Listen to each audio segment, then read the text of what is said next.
ان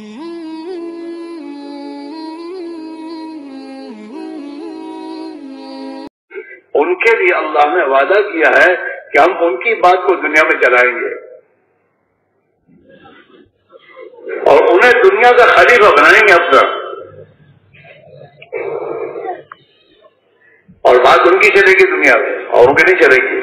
بولے مکنن لہم دینہم الذی ارتضی لہم، جو دین ان کے پاس ہے اس دین کو دنیا میں چلائے گا اللہ، وہ زندگی، اور اللہ ان کے خوف کو امن سے بدلے گا۔ یہ وعدہ اللہ کا ہے۔ تبلیغ میں یہ کہا جا رہا ہے کہ جو جس شعبے میں ہے، جہاں ہے، بڑا ہے یا چھوٹا ہے، غریب ہے یا مالدار ہے، کہیں بھی رہتا ہے، اللہ کے نبی والی محنت کو اپنی زندگی میں اختیار کر کے اس محنت کے ذریعے اپنے آپ کو وہ زندگی جو صحابہ کے لیے اس زندگی والا بنائے اور دنیا میں اس کو پھیلانے کی محنت کرے۔ ہر فرد امت، چاہے کوئی بھی ہو، مولوی صاحب ہے، مفتی صاحب ہیں، اور چاہے ملک کا وزیر ہے، چاہے ملک کا صدر ہے، چاہے بادشاہ ہے، چاہے کوئی بھی ہے، وہ اللہ کا بندہ ہے۔ اللہ نے اس کو پیدا کیا ہے، اور جو اللہ نے اس کو پیدا کیا تو اللہ کا اس سے مطالبہ ہے کہ تم میرا بندہ بن کے جی، چاہے تو ملک کا صدر ہو، چاہے تو وزیر اعظم ہو، اور چاہے تو مولوی صاحب ہو، چاہے کوئی بھی ہو۔ مولوی صاحب کا آزاد تھوڑے ہے کہ مولوی صاحب کو چھوڑ دو، مولوی صاحب سے بھی یہی تقاضا ہے، ہمارے بندے بن کر جیو۔ میں مولوی صاحب کو یہ کہنے کی تم مولوی صاحب نہیں بنایا ہم نے تم کو، ہم کو تمہیں مولوی صاحب اسے بنایا کہ تمہارے بندے بن کر جیو اور ہمارے بندوں کا تعلق ہم سے صحیح کرو۔ ایسے ملک کے صدر کو اللہ نے ملک کا صدر کیوں بنایا ہے؟ تاکہ وہ اللہ کی چلائے دنیا میں، اپنے ملک میں، اپنی ذات سے لے کر اپنی ملک، اپنے رعایا میں اللہ کی بات کو چلائے، تاکہ اللہ کے بندے بن کر جیئیں۔ یہ آپس میں بھائی بن کے جیئیں، دشمن بن کے نہیں۔ اللہ کے نبی نے اپنی امت کو اپنی اخیری زندگی میں، اور میرے دوست حجت الوداع کے موقع پہ جو خطبہ دیے ہیں، آپ نے بیانات کیے ہیں، ان بیانات میں یہی بات کہی ہے، کونو عباد اللہ اخوانا، وہ اللہ کے بندو بھائی بن کے جیو، دشمن بن کے مت جیو، بھائی بنو اور اللہ کے بندے بن کر جیو۔ آپس میں بھائی بن کے رہو اور اللہ کے بندے بن کر نہیں گزارو۔ یہ کوئی پہچان کی بات تھوڑی ہے، میں انجینئر ہوں، میں ڈاکٹر ہوں، یا میں بنا ہوں۔ ہم تو اللہ کے بندے ہیں، اور اللہ کی بندگی سے بڑا کوئی مقام نہیں ہے، اور اللہ کا بندہ بن گیا تو سب بن جائے گا اس کا۔ ہمیں اللہ نے اپنی اولاد کو اللہ کی بندگی پر ڈالنے کے لیے اولاد دی، ہم کو اللہ نے، ہماری ذمہ داری ہے۔ اللہ نے جو ہمیں اولاد دی ہے، اس اولاد کو دینے کے بعد اللہ کا ہم سے مطالبہ یہ ہے کہ تم اپنے اولاد کو جہنم کی آگ سے بچاؤ، کہ تم اپنے بچوں کو اللہ کی بندگی سکھاؤ، یہ اللہ کے بندے بن کر جیئیں۔ یہ سب سے پہلے اپنے آپ کو مسلمان بنائیں کہ ہم مسلمان ہیں۔ بچوں کو پیدا ہونے کے بعد سب سے پہلے اللہ نے جو نبی نے جو تعلیم دیا، ان کے کان میں اذان کہو، دونوں کان میں، ایک میں اذان ایک میں اقامت، اور ان کو حق پہلے دن سے ان کے کانوں میں اللہ کی بڑائی، اللہ کی وحدانیت اور اللہ کی عبادت طاعت میں زندگی بننے کا یقین ان کے دلوں میں اتارو۔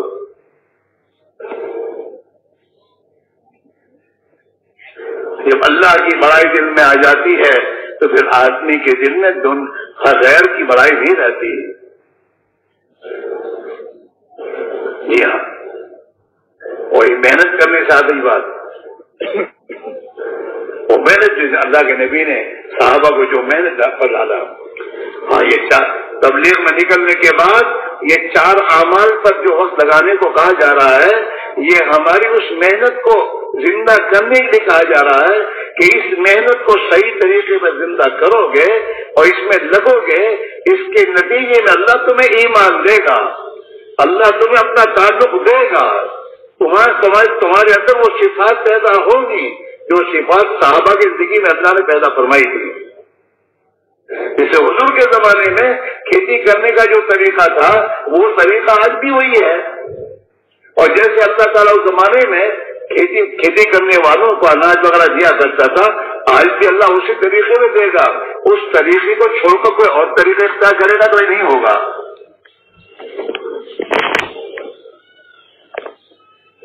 تو ہماری ذات میں، ہماری بئی بچوں میں اور ہمارے محلے والوں میں اور ہماری بستی والوں میں اور پوری دنیا میں اللہ کے نبی والی زندگی، نبی والا فکر، نبی والا درد و غم انسانوں میں اس امت مسلمہ میں پیدا ہو، اس کے لیے نبی والی محنت ہمیں زندہ کرنی ہوگی۔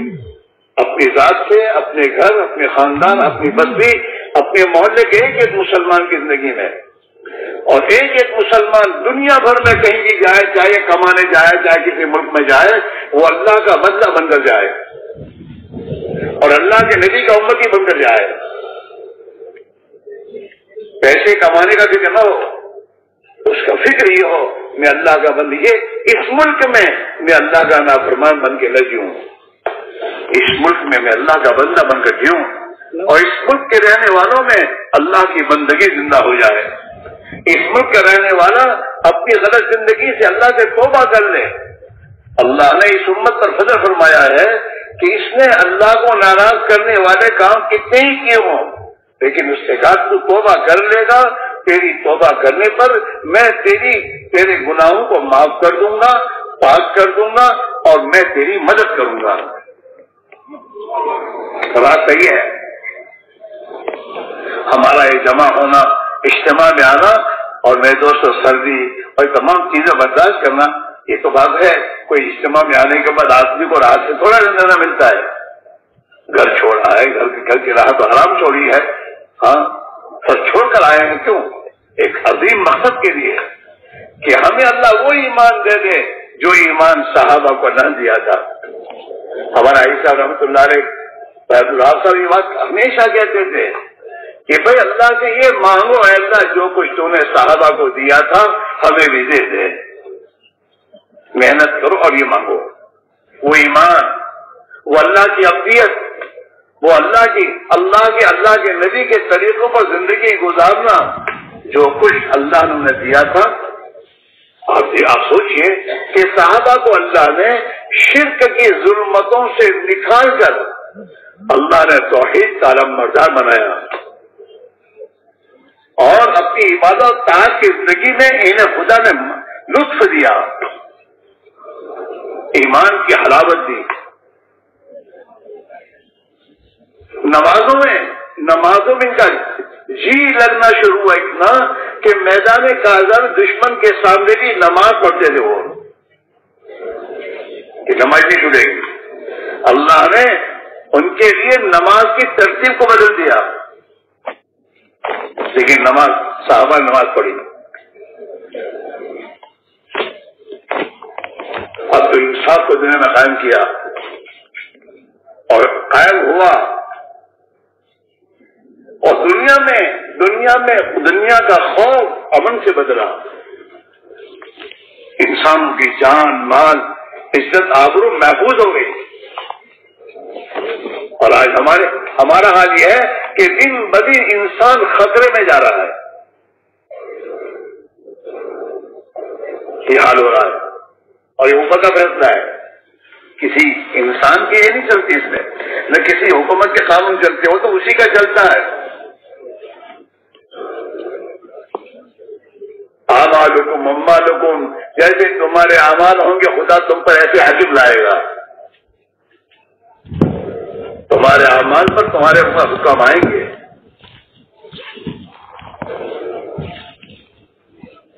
اس میں بھائی میرا چیزوں، اس وقت جو بات سمجھائی جا رہی ہے وہ محنت زندہ کی جائے، اپنے اپنے مقام پر بھی اللہ کے راستے میں نقل و حرکتوں میں دوست و چل کر بھی اس محنت کو زندہ کیا جائے جس محنت کے نتیجے میں اللہ خوش ہو کر ہماری زندگیوں میں ایمان و ایمانی صفات پیدا کریں گے. ہمارے اندر میرے دوست اللہ کی اطاعت کا جذبہ آئے گا. ہمارے اندر میرے دوست بھائی چارگی کے جذبے پیدا ہوں گے. ہمارے اندر اس دنیا کی کمیاں کی محبت نکلے گی. ہمارے اندر میرے دوست اپنے بڑے ہونے کے جذبات ختم ہوں گے. ہمارے اندر سے قومیت کے نعرے ختم ہوں گے. اللہ کو قومیت کا نعرہ پسند نہیں ہے. اللہ اس قوم کو باقی نہیں رکھتا جس سے نعرے ہوتے ہیں.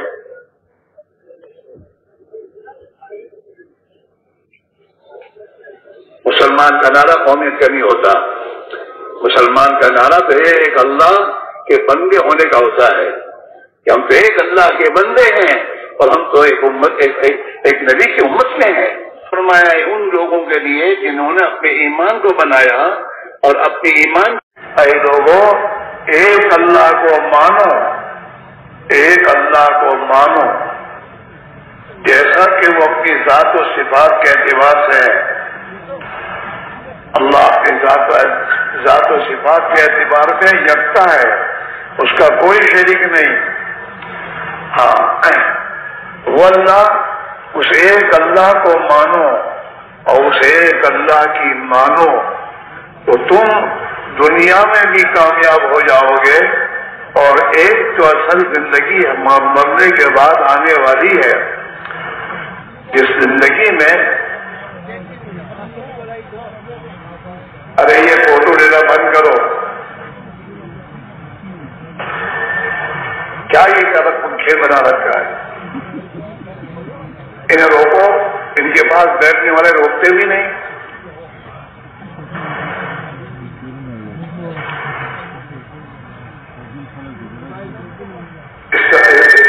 اس کا گناہ کا پتہ تو موت کے بعد چلے گا. ایک شوق ہو گیا ہے فوٹو لینے کا.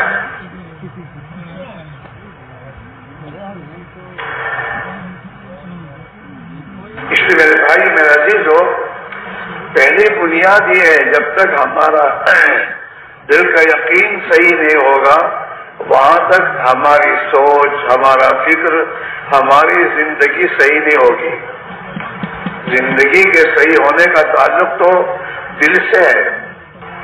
دل میں جس کا ڈر آئے گا آدمی اسی کی نافرمانی سے بچے گا. اور دل میں جہاں سے زندگی کے مسائل کا حل سمجھ میں آئے گا آدمی وہیں دوڑے گا. حضرت صحابہ رضی اللہ عنہم اجمعین نے ایمان پر سالہ سال تک محنت کی اور اپنے دل کے یقین کو صحیح بنایا. پہلے دل کا یقین صحیح ہونا چاہیے. جب دل کا یقین صحیح ہوتا ہے تو انسان کے جسم سے نکلنے والے اعمال صحیح ہوتے ہیں. اور جب انسان کے اعمال صحیح ہوتے ہیں تو اللہ تعالیٰ دنیا کے حالات کو صحیح بنا دیتے ہیں. مسئلہ وہاں سے ہے, مسئلہ کسی سے نہیں ہے. اوپر سے فیصلے آتے ہیں سب. یدبر الامر من السماء الى الارض, آسمان سے زمین کا نظام وہ چلاتا ہے. فیصلے وہاں سے آتے ہیں. حدیث پاک میں آتا ہے جب اللہ تعالی شانو زمین والوں کے لیے کوئی فیصلہ فرماتے ہیں تو اس فیصلے کو لے کر فرشتوں کو زمین پر بھیجتے ہیں. فرشتہ اس فیصلے کو لے کر آتا ہے اور بیت اللہ کا طواف کرتا ہے. اور بیت اللہ کا طواف کرنے کے بعد پھر اللہ کا یہ فیصلے کا اعلان کرتا ہے, اے دنیا کے انسانوں آج سے تمہارے رب کا تمہارے بارے میں یہ فیصلہ ہے. اب وہ ہوگا. انسان کے دنیا کی حکومتیں کچھ بھی تدبیریں کریں, ٹھیک ہے تدبیر کرتی رہیں, ہوگا وہی جو آسمان سے فیصلہ ہوگا. یہ ان کے فیصلوں سے کچھ نہیں ہوگا, اوپر کے فیصلے سے ہوگا. اور اوپر کا فیصلہ ہمارے اعمال پر آتا ہے. جیسے ہمارے اعمال آسمانوں پر جاتے ہیں, اللہ نے ہر انسان کے ساتھ فرشتے لگا رکھے ہیں جو اس کی 24 گھنٹے کی زندگی کا ریکارڈ تیار کرتے ہیں۔ صبح کے فرشتے الگ ہیں، شام کے فرشتے الگ ہیں۔ صبح کے فرشتے دن بھر انسان جو کچھ کرتا ہے وہ تیار، وہ لکھ کر لے کے جاتے ہیں آسمان پر۔ اور رات کے فرشتے اثر میں آتے ہیں، جو رات کے انسان کے جتنے اعمال حرکتیں ہیں اسے محفوظ کرتے ہیں۔ اور یہ صبح شام کے فرشتے فجر کی نماز میں اور عصر کی نماز میں جمع ہوتے ہیں۔ فجر کی نماز میں جو فرشتے آئے ہیں وہ دن بھر کا ریکارڈ تیار کر کے عصر کی نماز میں حاضر ہوتے ہیں، اور رات کے فرشتے عصر کی نماز میں حاضر ہو کر ان سے ملتے ہیں۔ عصر کے آئے ہوئے فرشتے فجر کی نماز میں رات بھر کا پورا ریکارڈ لے کر پھر وہ عصر کے بعد وہ فرشتے اوپر جاتے ہیں، اور دن کے فرشتے پھر اپنے ریکارڈ تیار کر کے فجر کی نماز کے بعد وہ بھی اپنا ریکارڈ لے کے جاتے ہیں۔ اس لیے میرے بھائی، میرے عزیز، وہ مسئلہ یہ نہیں جو لوگ آج دنیا کے لوگ سوچ رہے ہیں، مسئلہ وہ ہے جو نبیوں نے بتایا ہے کہ دنیا کے حالات کا تعلق چیزوں سے نہیں ہے، دنیا کے انسانوں سے نہیں ہے، دنیا کے حالات کا تعلق ایک اللہ کی ذات سے ہے، اور اللہ کا ضابطہ دنیا کے حالات کے بنانے بگاڑنے کا ملک و مال اور دنیا کی ٹیکنالوجی اور دنیا کے علوم اور دنیا کے انسانوں کی جو سوچ ہے وہ نہیں ہے۔ اللہ کے ہاں انسانوں کے حالات کے بنانے اور بگڑنے کا جو اللہ کا ضابطہ ہے وہ انسان کے جسم سے نکلنے والے اعمال ہیں۔ اگر جسم سے نکلنے والے اعمال کیا ہیں؟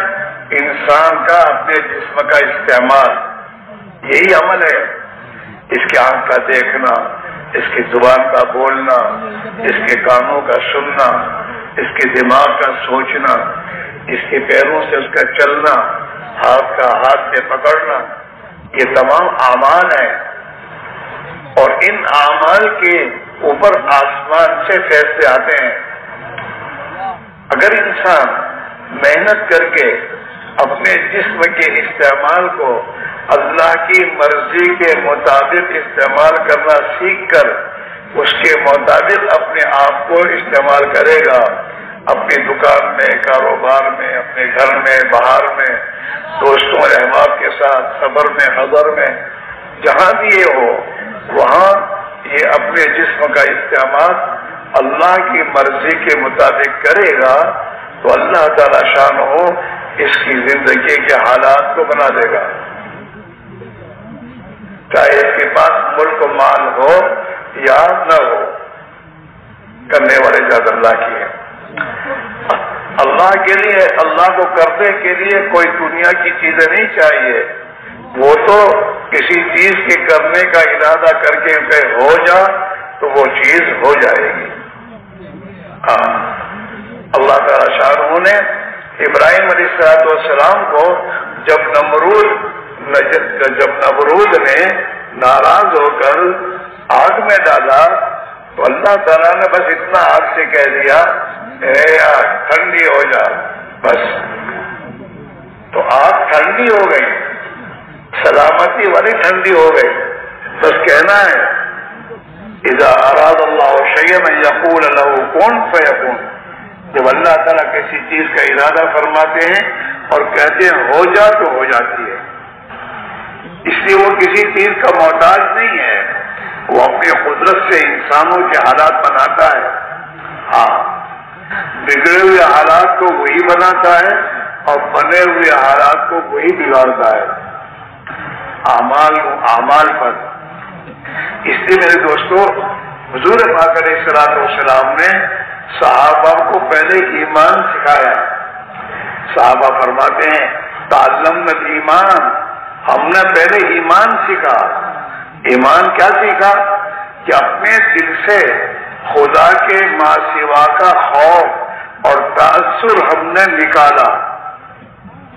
یہ جو 360 بتوں سے ہونے کا تاثر جن کے دلوں میں تھا اس کو پہلے نکالا اور ایک اللہ کی ذات عالی کا تاثر دل میں پیدا کیا کہ کرنے دھرنے والی ذات ایک اللہ کی ہے، وہیں سے نفع اور نقصان کا تعلق ہے، اور انسانوں کی زندگی کے بنانے بگاڑنے والا ایک اللہ ہے، اسی کے ہاتھ میں سب کچھ ہے۔ ہاں، یہ ایمان پہلے بنایا، پھر فرمایا پہلے ہم نے ایمان کو سیکھا، پھر ہم نے قرآن کو سیکھا۔ تعلمنا الایمان ثم تعلمنا القرآن۔ القرآن تو اللہ کا ضابطہ ہے، قرآن شریف جو ہے میرے دوستو یہ تو اللہ کا ضابطہ اور قانون ہے۔ ہاں، اس قانون اور ضابطے کے اعتبار سے اللہ اپنے پورے دنیا کے نظام کو چلاتا ہے۔ ہاں، قرآن پاک میں اللہ نے اپنا ضابطہ بتایا۔ ہاں، سب کے لیے یہ من عمل صالحا من ذکر او انثى وهو مؤمن فلنحيينه حیاتا طیبہ، کہ جو بھی ایمان والا اپنے ایمان کو بچاتے ہوئے اور بناتے ہوئے اپنی زندگی کو اللہ کے حکموں کے مطابق گزارے گا، نیک عمل کرے گا۔ نیک عمل کے معنی اللہ کے حکم کے مطابق زندگی گزارنا، کمائی اللہ کے حکم کے مطابق ہو، اپنی مرضی کے مطابق کمائی نہ ہو۔ ہاں، خرچ اپنی مرضی کے مطابق نہیں، اللہ کی مرضی کے مطابق۔ کھانا پینا سونا زندگی کا ہر کام اس میں اللہ کی مرضی پر یعنی اللہ کے حکم کے مطابق کرنا۔ جب آدمی اپنے اعمال کو درست کر دیتا ہے اور اللہ کے احکام پر اپنے آپ کو ڈال دیتا ہے اور اطاعت خداوندی پر زندگی گزارتا ہے تو پھر آسمان سے اللہ کا اس کی زندگی کے بنانے کا فیصلہ آ جاتا ہے، اس کے حالات بنتے ہیں۔ صحابہ نے ایمان سیکھا، 11 سال تک مکی زندگی میں ہاں کوئی حکم نہیں تھا، مکی زندگی میں آسمان سے قرآن اترتا تھا، ایمانیات کی لائن کا، مغیبات کا، جنت اور جہنم کے تذکروں کا، اللہ کی قدرت کے تذکروں کا۔ وہ قرآن کے اللہ اپنی کتنی بڑی قدرت والا ہے، اللہ نے اپنی قدرت سے دنیا میں کیا کیا اپنی قدرت سے کیا ہے۔ ہاں، یہ پورے حالات اور یہ پورے اللہ کی قدرت کے واقعات اور جنت اور جہنم جو حقیقی جگہ ہے انسانوں کی موت کے بعد، اس کے تذکرے اور اگلی امتوں کے تذکرے کہ اس امت سے پہلے جو اگلے نبیوں کی امتیں آئیں انہوں نے جب اللہ کی اطاعت کی تو ان کے ساتھ اللہ نے کیا معاملہ کیا، ان کی زندگی کیسے بنائی۔ یہ قرآن پاک مکہ میں اترتا رہا اور صحابہ اس قرآن پاک کو اپنی تعلیم کے حلقوں میں بیٹھ کر سنتے رہے اور اس کے مذاکرے کرتے ہوئے اپنے اوقات کو گزارتے رہے، یہاں تک کہ یہ اندر دل میں اتر گیا۔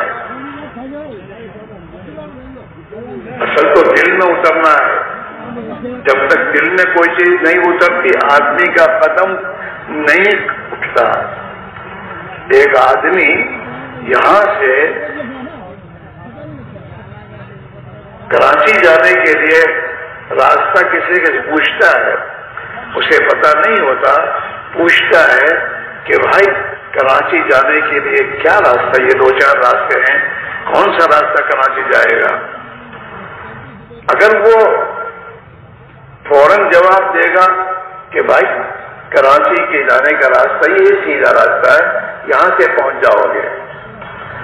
اب اس نے جواب دیا، اس نے سنا اور یہ بات اس کے دل میں اتری کہ بات صحیح ہے تو یہ اس راستے پر چلا جائے گا، اور اگر اس کے کہنے کے بعد اسے ذرا بھی شک رہا دل میں کہ پتہ نہیں، اس کو پتہ بھی نہیں کیسے کہہ رہا ہے.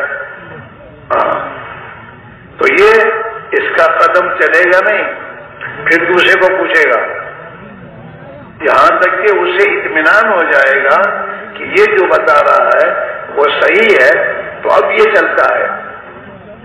دنیا کے کاموں میں بھی جس کاروبار میں کچھ دفعہ ملنے کا یقین اندر نہیں ہوتا، دل میں جب تک یقین نہیں ہوتا تھا، آدمی اس کی طرف اپنا قدم نہیں بڑھاتا، چاہے لوگ کچھ بھی کہیں. اندر اصل یقین ہے. یقین کی بنیاد پر آدمی قدم اٹھاتا ہے. ایسے اس لیے میرے بھائیوں، سب سے پہلے یقین دل میں یہ آئے کہ اللہ کی ماننے میں میری کامیابی ہے اور اللہ کی بات کو نہ ماننے میں میری ناکامی ہے.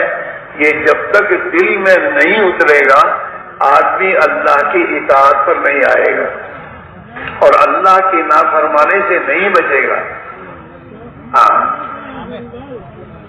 یہ یقین پہلے بنانا ہے. مکی زندگی میں 11 سال تک اس کو بنانے کی محنت کی گئی ہے. ہاں، بتوں کا یقین دل سے نکالا اور ایک اللہ کی ذات عالی کا یقین دل میں بسایا. اس کی بڑائی اور عظمت کو اتنی بسائی دل میں کہ اللہ کے ماں سوا ہر مخلوق کی عظمت دل سے نکل گئی.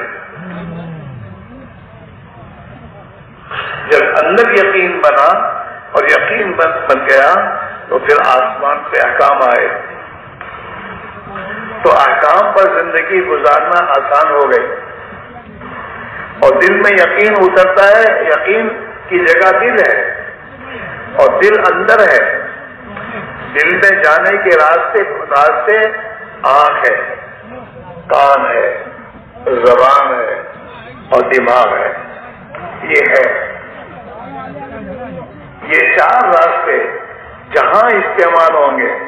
زبان جو بولے گی، آنکھیں جس نگاہ آنکھوں کو آدمی جس ارادے اور جس سوچ کے ساتھ آنکھ سے دیکھے گا اور دماغ سے سوچے گا اور کان سے سنے گا، یہی چیزیں دل میں اترے گی. اللہ سے ہونے کو بولنا. حضرت مولانا عیسیٰ فرمایا کرتے تھے رحمۃ اللہ علیہ کہ اللہ کے راستے میں نکل، اپنے گھر بار کو، دنیا کے شغل کو چھوڑ اور اللہ کے راستے میں نکل اور اپنی آنکھوں کو ایمانی آنکھ بنا. ایمان کے اعتبار سے دکھ دے. تیری آنکھ جہاں سے دیکھ رہی ہونے کو، وہاں سے ایمان کی نگاہ سے دیکھ کہ دنیا میں جو کچھ چیزیں مجھے نظر آ رہی ہیں، یہ اللہ نے پیدا کی ہے. یہ اپنی ذات سے وجود میں نہیں آئی، اللہ کے پیدا کرنے سے پیدا ہوئی ہے. اور یہ دنیا میں جیسے وجود میں اللہ کی محتاج ہے، نفع نقصان پہنچانے میں بھی اللہ کی محتاج ہے. اور یہ دنیا سے اپنا وجود ختم کرنے میں اور فنا ہونے میں بھی یہ اللہ کی محتاج ہے. ہاں، یہ ایمانی نگاہ، ان چیزوں سے دیکھنا، اس سے جو ہوتا نظر آ رہا ہے وہاں یہ کہے آدمی نہیں، یہ تو محتاج ہے، یہ اپنے وجود میں محتاج ہے. جیسے اپنے وجود میں محتاج ہے، ایسے نفع نقصان پہنچانے میں بھی اللہ کی محتاج ہے. یہ اپنی ذات سے کچھ نہیں کر سکتی. اس نگاہ سے دیکھنا دکان کو، کاروبار کو. ہاں، دکان کرنے سے انکار نہیں ہے، لیکن دکان کو صحیح یقین کے ساتھ دکان کرنا، تجارت کرنا صحیح یقین کے ساتھ. کھیتی باڑی اور زمینداری اس سے کوئی روکتا نہیں ہے، لیکن یہ صحیح یقین کے ساتھ. اگر صحیح یقین کے ساتھ یہ چلے گا تو پھر دکان میں جھوٹ نہیں بولے گا. اللہ نے منع کیا ہے، جھوٹ نہیں بولے گا. اپنے کاروبار میں غلط کام نہیں کرے گا. ہاں، خیانت نہیں کرے گا، ناپ تول میں کمی نہیں کرے گا. اللہ نے منع کیا ہے. ہاں، اس لیے میرے بھائیوں میرے عزیزوں، اپنی زندگی کے ہر موقع پر آدمی اللہ کی اطاعت پر آئے گا جب اس کے اندر یقین یہ بنے گا کہ اللہ کے ہاتھ میں سب کچھ ہے اور اللہ ہی حالات کے بنانے والا ہے اور اللہ ہی کی قدرت سے دنیا میں ہو رہا ہے. میں اللہ کی مانوں گا، اللہ میری زندگی بنائے گا اور میں اللہ کی نافرمانی کروں گا، اللہ میری زندگی گزارے گا. یہ یقین اندر اتر جائے، یہ اس کی محنت ہے. ابھی ہم اپنے ماحول میں یہ اللہ کے غیر کو بول رہے ہیں، ہماری آپس کی باتیں فلاں سے ہوگا، فلاں کرے گا، یوں ہوگا، یوں ہوگا، یوں. یہ نہیں، اللہ کریں گے. اللہ کی قدرت سے ہوتا ہے. اللہ اپنی ذات اور صفات کے اعتبار سے سب سے بڑا ہے اور سب اس کے تابع ہے.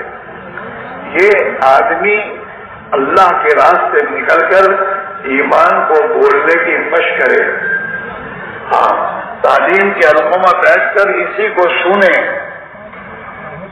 اور تنہائی میں بیٹھ کر اسی کو سوچیں، اللہ کی قدرت کو، کہ اللہ کتنی بڑی قدرت والا ہے.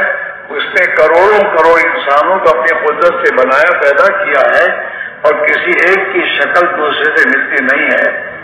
بڑی قدرت والا ہے. اللہ نے اتنے بڑے آسمان کو اپنی قدرت سے تھام رکھا ہے اور وہ اتنا بڑا آسمان بغیر ستون کے اوپر اٹھا ہوا ہے. اپنی زمیندار اپنی زمین میں جائے تو اللہ کی قدرت کو سوچے کہ اللہ نے اپنی قدرت سے اس زمین کو پھاڑا اور اس میں سے بیج کو نکالا باہر، اور اس زمین کے ذریعے میں نے تھوڑے دانے ڈالے تھے، اس کو کئی گنا بنا کر اسی نے دیا. وہ کر رہا ہے. اسی زمین میں گیہوں ہے، اس کا مزہ الگ ہے. اسی زمین میں چاول ہے، چاول کا مزہ الگ ہے. اسی میں باجرا ہے، اس کا ذائقہ الگ ہے. ایک ہی زمین ہے، ایک ہی پانی ہے، ہوا دھوپ سب ایک ہی ہے، لیکن تمام کی شکلیں الگ ہیں، تمام کے ذائقے الگ ہیں. یہ میرے اللہ کی قدرت ہے. اس سے ایمان بنتا ہے. یہ جو دوستوں دعوت و تبلیغ کی محنت کے ذریعے کہا جا رہا ہے کہ حضور پاک علیہ الصلوۃ والسلام پوری دنیا کے انسانوں کے یقین اور ایمان بننے کے لیے جو محنت آپ لائے ہیں، اس محنت کو زندہ کیا جائے. اس محنت کو زندہ کرنا ہے. ہاں، اور یہ 4 اعمال ہیں. آپ کی محنت کے اعمال 4 ہیں. دعوت اللہ، اپنی زبان سے اللہ کی بڑائی اور اللہ کی یکتائی کو بولنا. ہاں، اسے بولو، اسے سنو، اسے سوچو. ہاں، تاکہ یہ اندر اترے اللہ کی ذات و صفات کا یقین. ہاں، دل اصل دل ہے. دل جہاں ہوتا ہے نا، آدمی وہی جاتا ہے. ہاں، دل جہاں ہو وہی آدمی کا قدم اٹھتا ہے. میرے بھائیوں، دل میں جب تک اللہ کی ذات و صفات کا یقین نہیں آئے گا اور ہمارا یقین صحیح نہیں ہوا. آج ہماری زندگیاں جو بگڑی ہوئی ہیں اس لیے کہ ہمارے دل کا یقین بگڑا ہوا ہے. مال سے ہوگا، پیسوں سے ہوگا. اب یہ یقین جب دل میں آ گیا ہے تو آدمی مال کو حاصل کرنے کے لیے جو بھی کرنا ہوگا کر لے گا. جھوٹ بولنے سے مال زیادہ ملے گا، آدمی جھوٹ بولتا ہے. ہاں، زیادہ میں کاروبار کروں گا تو مجھے زیادہ مال ملے گا. یہ یقین اندر کا ہے. تو کاروبار کو بڑھانے کے لیے لوگوں سے پیسے قرضہ لیتا رہے گا اور ادا نہیں کرے گا. وعدہ کرے گا دے دوں گا، لیکن ادا نہیں کرے گا، کاروبار میں لگاتا رہے گا۔ یقین غلط ہے۔ اسی میرے بھائیوں میرا عزیزو، ہم سب کو سب سے پہلے اپنے یقین کو بنانے کی ضرورت ہے، اور اس کو بنانے کے لیے یہ غلط ماحول جس میں ہم جی رہے ہیں، 24 گھنٹے خدا کے غیر کو بولنا، سوچنا، اسی کے تذکرے کرنا اور اسی میں مشغول رہنا، یہ جو ہے اس کو چھوڑ کر پھر میرے دوستو ہمیں ایک ایمانی ماحول بنانا ہوگا۔ حضرت مولانا الیاس صاحب رحمۃ اللہ فرماتے تھے کہ تو اپنے اس بگڑے ہوئے ماحول سے نکل، اللہ کے راستے میں نکل، اور مسجد کی 4 دیواری میں ایک نئی دنیا بسا، نئی دنیا بسا، اور اس دنیا میں ایمان کو بول، اللہ کو بول، آخرت کو بول، موت اور مرنے کے بعد کی زندگی کو بول، اسی کو سن، اسی کی دعوت دے، اور اسی میں آپس میں اس کو بیٹھ کر سوچو، جس سے تیرے اندر کا یقین صحیح ہوگا۔ مسجد میں 4 دیواری میں ایک نئی دنیا قائم کرنا، اسی لیے کہتے ہیں نا جماعت میں نکل کر دعوت دو، زبان کا وہ ایمانی بناؤ، تعلیم کے حلقوں میں بیٹھو اور فضائل کو سنو، آخرت کو سنو، اللہ کس عمل پر کیا دیتا ہے اس کو اتنا سنو کہ اس عمل پر یہ ملنے کا یقین تمہیں مل جائے، اتر جائے، تاکہ اس عمل پر اس عمل کو کرنا آسان ہو جائے گا۔ آخرت آج ہمارے قدم ہم آخرت کو بھول چکے ہیں اور موت کو ہم نے بلا رکھا ہے۔ دن بھر میں ہم 5-10 مرتبہ بھی موت کو نہیں بولتے کہ بھئی ایک دن مرنا ہے اور مر کر اللہ کے سامنے جواب دینا ہے، اور اعمال پر آخرت کا مسئلہ ہے، یا تو ہمیشہ کی جنت ہے یا ہمیشہ کی جہنم ہے، اس کا تعلق اعمال سے ہے، اور اعمال کے لیے اللہ نے دنیا کی زندگی دی ہے عمل بنانے کے لیے، اس کے علاوہ کوئی دوسری زندگی نہیں ملے گی۔ ہاں، اور عمل بنانے کے لیے حضور پاک علیہ السلام نے اپنی امت کو طریقے دیے ہیں۔ آپ نے کاروبار سے نہیں روکا، لیکن کاروبار عمل بن جائے، اب ہماری نجات کا ذریعہ بن جائے، اور کاروبار سے آدمی اللہ کا تعلق حاصل کر لے، اس کے لیے آپ نے کاروبار کرنے کا طریقہ بتایا، امانت داری کے ساتھ، سچائی کے ساتھ، تجارت کرنا، اور اس کے طریقے آپ نے امت کو سمجھائے۔ ایسے زندگی کا ہر کام آپ نے اس کا طریقہ بتایا، وہ طریقہ اگر اس کام میں آ جائے گا تو وہ کام عبادت بن جائے گا۔ ہمارا کمانا بھی عبادت بن سکتا ہے، بشرطے کہ صحیح یقین کے ساتھ اور حضور والے طریقے کے ساتھ ہم اس کام کو کریں گے تو وہ کام ہمارا عبادت ہے۔ ہمارا بال بچوں کی پرورش کرنا یہ عبادت ہے۔ ہاں، ہمارا اپنے دوستوں کے ساتھ بیٹھنا اور ان کے ساتھ دین کے تذکرے کرنا اور ان کے ساتھ آخرت کی ذکر کی باتیں کرنا یا ایک دوسرے کی خیر خواہی کی باتیں کرنا، یہ بھی عبادت ہے۔ ہمارا ہر عمل عبادت بن سکتا ہے۔ یہ اللہ کے راہ میں نکلنے کے معنی یہی میرے بھائیوں، اللہ کے راستے میں نکل کر اپنے ایمان کو اتنا بنائیں کہ وہ ایمان ہمیں بچے کو دنیا کا نقصان اس لیے، لیکن دین کا نقصان ہو رہا ہے، نماز چھوڑتا ہے، غلط دوستوں کے ساتھ زندگی گزار رہا ہے، اللہ کے احکام کو توڑ رہا ہے، اور پھر ابا نماز پڑھ رہے ہیں، اپنی تہذیب اٹھ رہی ہیں، ابا تہذیب پڑھ کے اٹھتے ہیں اور بچہ فرض نماز کے نہیں اٹھتا،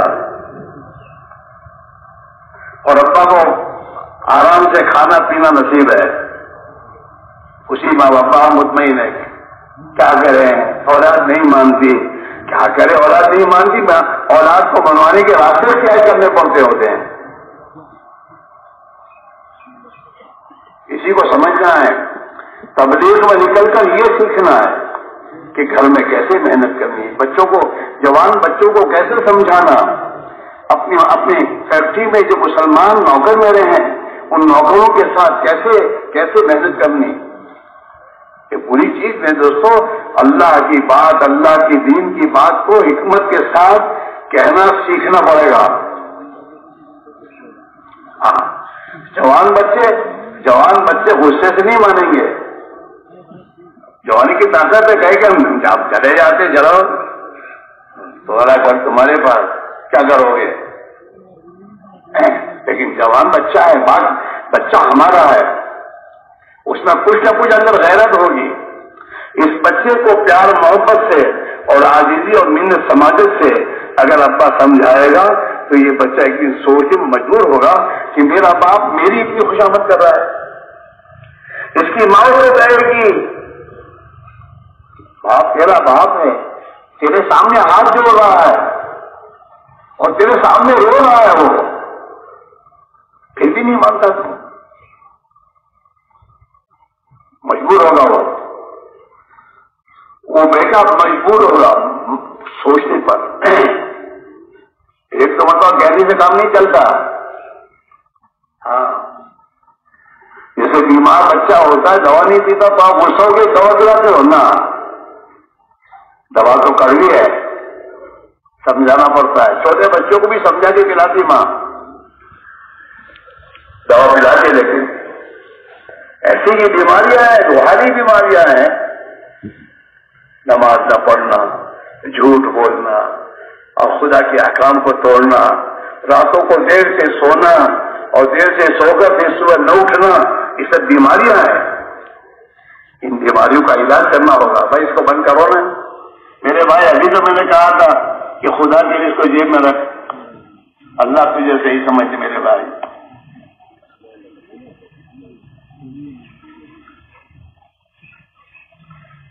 اب جتنی دیر اس میں لگی پھر تو سن ہی نہیں ہو تو گئی.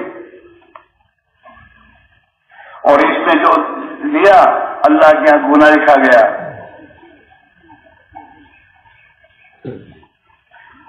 تو میرے بھائی میرے عزیزو، ایک چیز ہے، ابھی جو ہم آئے، اللہ نے ہمیں اجتماع میں لایا ہے. اجتماع میں میرے دوستوں بیٹھے سنے اور چلے ہوئے اس کے لیے نہیں ہے. یہاں تو قطار کو بھی آپ نے بیان سنا ہوگا کہ ہماری کیا ذمہ داری ہے اور اس ذمہ داری کو ہمیں پورا کیسے کرنا، اور اس ذمہ داری کے پورا کرنے پر اللہ کے کیا وعدے ہیں، اور اس ذمہ داری کے پورا نہ کرنے پر خدا کے کیا وعیدے ہیں. یہ آپ گھنٹوں سنیں گے. اور سنانا کیوں ہے؟ تاکہ ہم اپنی زندگی کے نظام کو بدلیں. صحابہ نے زندگی کا نظام بنایا تھا کہ ہمارا مقصد نہیں اللہ کا دین آخرت ہے. ہم کاروبار میں، کھیتی باڑی میں جہاں بھی ہوں اور ہمارے ہاتھوں میں حکومت بھی آئے گی تو ہم حکومت کے نہیں ہیں، ہم تو اللہ کے ہیں اور آخرت کے ہیں.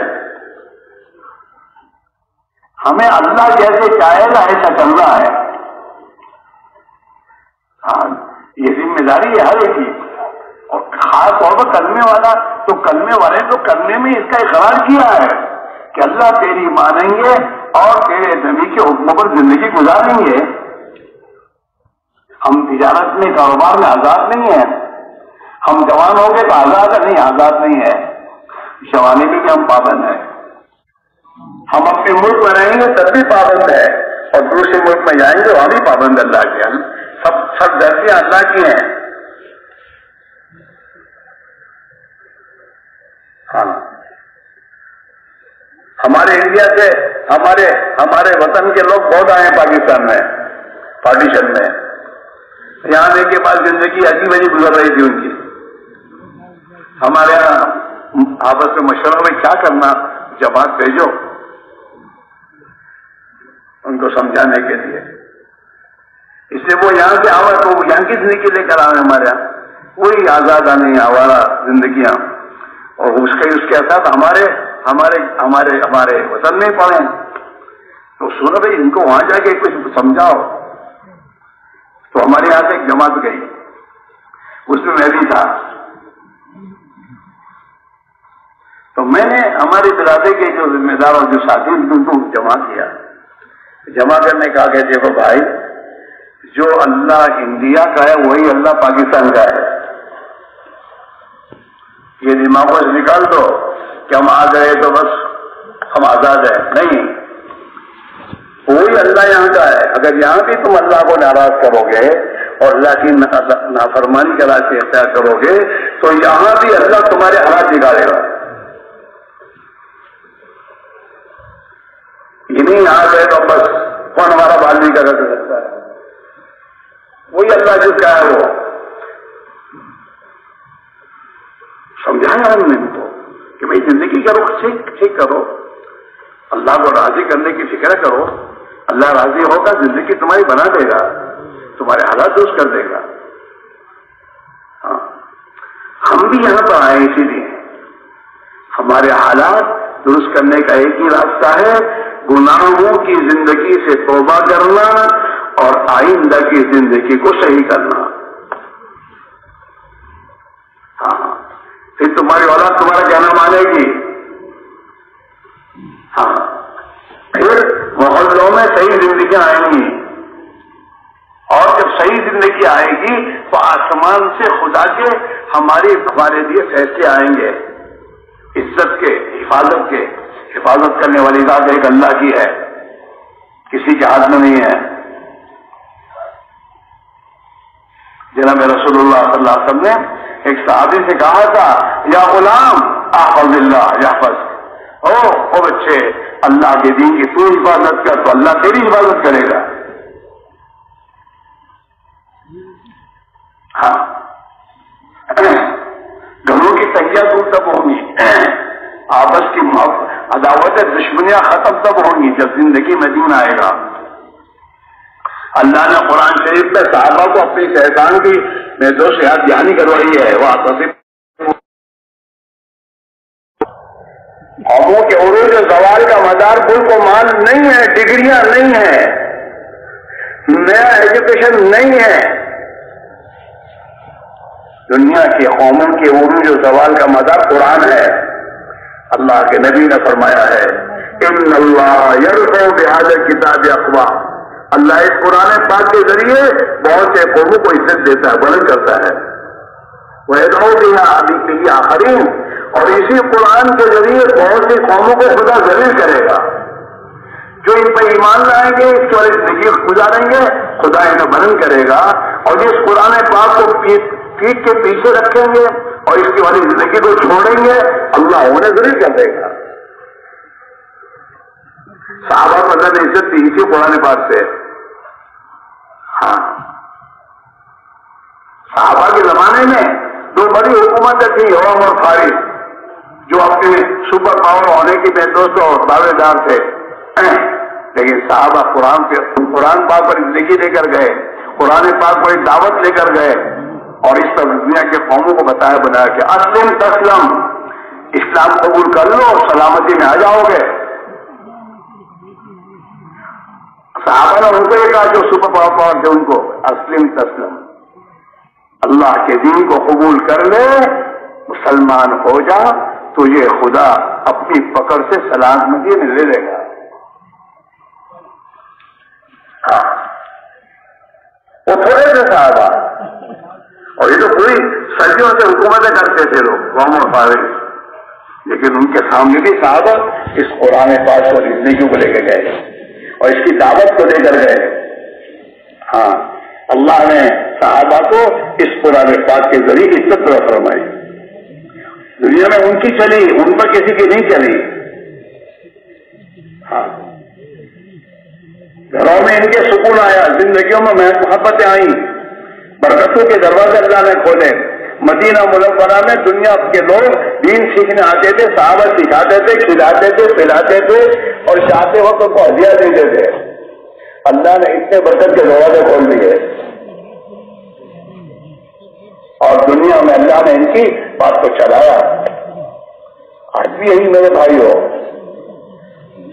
ہاں، صرف سننے پر بات نہیں نہ رکھو، صحابہ کی طرح زندگی کا نظام بنانا پڑے گا کہ جان اور مان اللہ کے دین کے لیے ہے، اس پہ لگانا ہے، صرف مال نہیں۔ بہت سے ہمارے بھائی ایسے ہیں جن کو اللہ نے مال دیا ہے، وہ اللہ کے دین پر خرچ کرتے ہوں گے، غریبوں پر، مدرسوں پر، اور سمجھتے اللہ کا شکر ہے جتنا ہوتا ہے کرتے ہیں۔ یہ تو مال کی ترتیب ہے، جان کی ترتیب کیا ہے؟ جان اللہ کے دین میں کتنے لگی؟ مولوی صاحب میرے مدرسے میں 50 مولوی صاحب ہر سال فارغ ہوتے ہیں۔ ٹھیک ہے، تیرے مدرسے فارغ ہو رہے ہیں، تو نے دین کتنا سیکھا؟ تیرا تو قرآن پاک بھی صحیح نہیں، تیری نماز صحیح نہیں، تو اپنی تجارت اللہ کے احکام کو نہیں سیکھتا تو اللہ کے یہاں تیری ذمہ داری پوری نہیں ہوئی۔ میرے بچے مولوی ہوئے تو وہ اپنے لیے بنے ہیں، میرا کیا؟ میں نے کیا دین سیکھا؟ رات کو آپ نے بیان سنا نا کہ بھائی ہر موقع کا دین سیکھنا اور اس کے مطابق زندگی گزارنا، یہ علم کا نمبر ہے ہمارا۔ یہ نہیں پہلے قلعے میں گئے تھے، نیا الحمد سے یاد نہیں تھی تو جو ٹوٹی پھوٹی الحمد سے یاد کی وہ چل رہی ہے۔ دین میں ٹوٹا پھوٹا چلتا ہے اور دنیا میں ٹوٹا پھوٹا چلتا نہیں۔ وہ ہے ٹوٹے پھوٹے چپل پہنے، کہہ رہا چپل نہیں چلتی، ٹوٹے پھوٹے، نماز ٹوٹی ہوئی چلتی ہے۔ زبان سے بولتا مسلمان کتنا میرے کو جری ہے یہ، حالانکہ اللہ کے نبی نے اپنی ہر امتی سے اس بات کا مطالبہ کیا ہے، صلو کما رأیتمونی اصلی، نماز ایسی پڑھو جیسے میں پڑھتا ہوں۔ نبی نے نبی والی نماز کا مطالبہ کیا ہے ہر ایک سے، حاجی صاحبوں، مفتی صاحبوں، مولوی صاحبوں، چاہے ان کا صدر صاحب ہو، سب سے مطالبہ یہ کیا کہ یہ ایسی نماز سیکھ اور پڑھ۔ اور اللہ نے ہر مسلمان سے اس ایمان کا مطالبہ کیا ہے جو ایمان صحابہ کا تھا، ایمان بالغیب، غیب پر ایمان لانا۔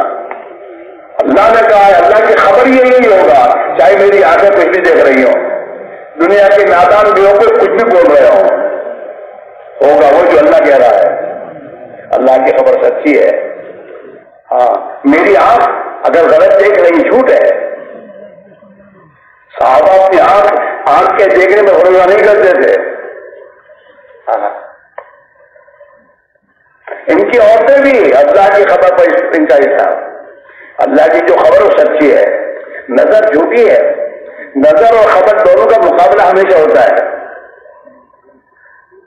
نظر کیا دیکھ رہی ہے، اس کا بیٹا وہی پیسے بنگلہ بن گیا، میرا بچہ جانا چاہیے، لیکن بنگلے کے اندر پریشانی کتنی آئی وہ نہیں دیکھتا ہے۔ بنگلہ تو بن گیا ہے، میرا اس کا بچہ کویت گیا اور کویت سے کما کے لایا، یہ ہوا۔ دنیا کی ظاہری شکل کو دیکھ کر آدمی دھوکے میں پڑتا ہے۔ اور اللہ کہتے ہیں دنیا کی زندگی سے دھوکے مت پڑو۔ ہاں یہ دنیا کی زندگی میں جو کچھ تمہارے پاس ہے یہ تو نفع اٹھانے کے لیے ہے، تھوڑی دیر کے لیے، پھر آدمی مرنے کے بعد دنیا کو یہیں چھوڑے گا اور اپنے ساتھ اپنا عمل لے کے جائے گا، اور اس کے عمل پر اس کا مسئلہ ہوگا۔